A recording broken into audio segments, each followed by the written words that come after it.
Hello everybody, Michael the Librarian of Magic here, finding and cataloging the magical and pointing you to it. Today is October the 27th. We're getting real close to the end of the month of October and Halloween. I have another villain drawing for you today to keep going until the month is over. Without any delay, that villain is Randall Boggs from the Monsters, Inc. series, the Pixar series. This is a really fun character to draw. Randall's an interesting-looking monster with all of his different legs and lizard-like qualities and everything. He is sort of, in the movie, the original Monsters, Inc., he's competing with Mike and Sully to become the top scarer in Monsters, Inc., and he is trying to revolutionize the scaring business by kidnapping human children. And earn that top scarer role. He has the ability to camouflage himself and blend in or sort of disappear, so he's really sneaky and just pretty nasty. He was originally, in original treatments, from what I read of the script, was originally called Swit, and also Ned at one point, and there was also one early version where he was called Switch, but ultimately they settled on Randall.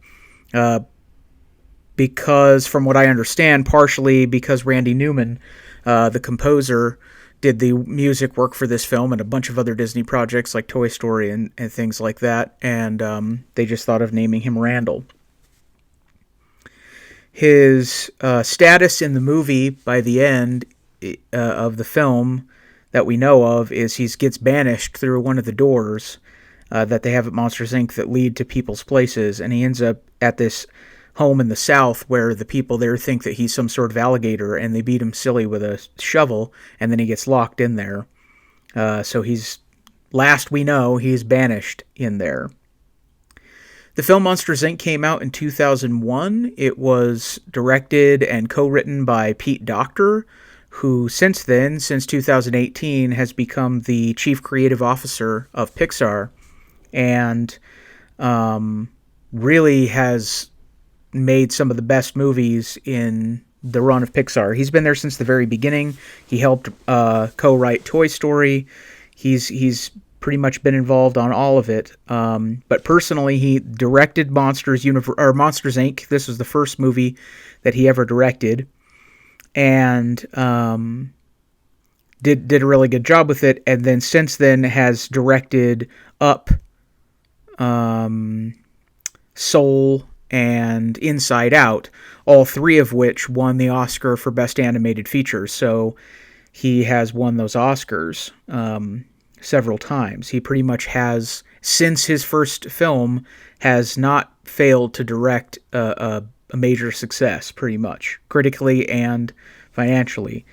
He's done very well and made some of the most memorable Pixar movies to date. The character of Randall here, who was, partially conceived by Pete Docter, was voiced by Steve Buscemi, the pretty renowned actor who has a very distinctive look and sound, as a lot of these people get cast in these voice roles do.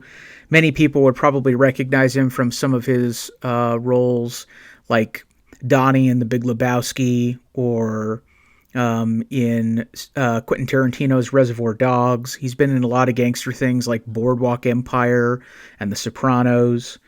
For Disney, he did the voice of Randall in both Monsters, Inc. and Monsters University.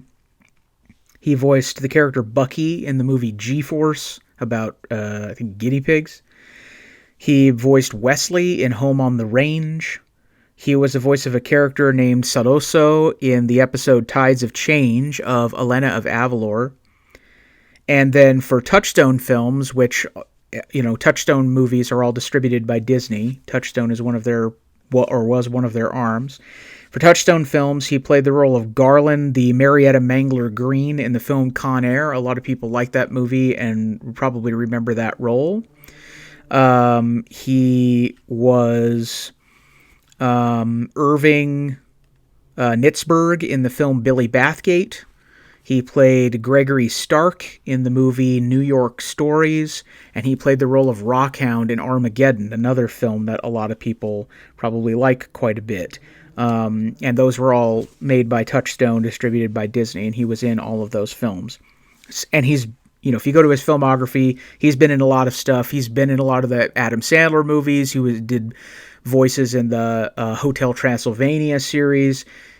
You've seen him around. He's has a pretty large body of work, and he did the voice of Randall Boggs here, which is a really fun role that he took on. And yeah, that's kind of some of the stuff about Randall. One more little fun tidbit that I realized about Randall is that in the film Monsters, Inc., this was a cool thing that they did, that they tied in years later when they made Monsters University.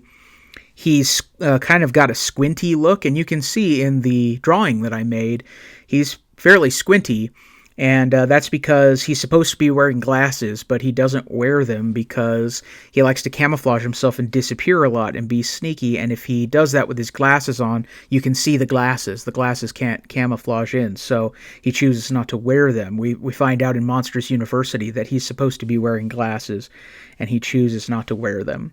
So that's kind of an interesting thing. This was a really fun drawing to make. He's just a fun-looking character, and he's got some fun details to work with. So I'm really happy with the way that this went, and it was really fun to do it, to highlight the work of Pete Docter and Steve Buscemi, and some of the work of Pixar. So I hope that you enjoyed this drawing. I hope this video was entertaining and informative. Please join me tomorrow when I'll have another villain drawing for you, and for the last few days of October when I'll have one each day. Thanks as always for watching these, and until then, I hope that you're having a great day, and I'll see you in the next one. Bye-bye.